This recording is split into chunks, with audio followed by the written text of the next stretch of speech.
पिंडी के बाद अब कराची में एक और दर्दनाक वाकया। बीवी से झगड़े पर बदबख्त बेटे ने अपनी 70 साल सगी मां को ही कत्ल कर डाला।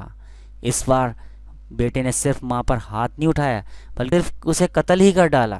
नाज़रीन करामी, अगर उस वक्त बेटे को सही से सजा मिली होती तो आज ये नौबत ना आती। कराची डालिया के इलाके में बेटे ने कुल्हाड़ी की वार करके अपनी मां को कत्ल कर डाला। एसएसपी ईस्ट के मुताबिक मुलजिम का अपनी मां से झगड़ा हुआ था, जिस पर उसने तैश में आकर कुल्हाड़ी से मां पर वार किया, जिससे खातून मौके पर ही जाँ बाग हो गई।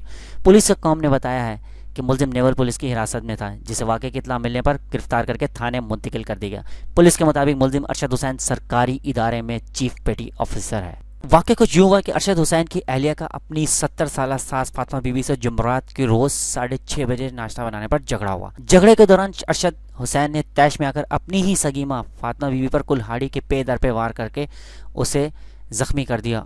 बादअज़ां जख्मों की ताब ना लाते हुए इसने दम तोड़ दिए। एसएचओ के मुताबिक बदबख्त बेटे मुलजिम अरशद हुसैन को नेवल पुलिस ने हिरासत में लेकर तफ्तीश करने के बाद पुलिस के हवाले कर दिया। मुलजिम मुतज़ाद बयान दे रहा है। रिमांड लेने के बाद सही सूरत-ए-हाल सामने आएगी। एसएसपी ईस्ट के मुताबिक नेवल पुलिस ने मुलजिम को गिरफ्तार करके इलाका पुलिस के हवाले कर दिया। मुलजिम अरशद हुसैन सरकारी इदारे में चीफ पेटी ऑफिसर है, जो 20 जून से 1 साल की छुट्टी पर था। मुलजिम अगले साल रिटायर होने वाला था। गिरफ्तार मुलजिम अरशद हुसैन से पुलिस की तफ्तीश जारी है। मुलजिम को नेवल पुलिस ने तहवील में लेकर कानूनी कार्रवाई के लिए शारा फैसल पुलिस के हवाले कर दिया। पुलिस ने मजीद तफ्तीश शुरू कर दी है। नाज़रीन करामी, माँ वो हस्ती है जो कभी भी अपनी औलाद को मुश्किल में नहीं देख सकती।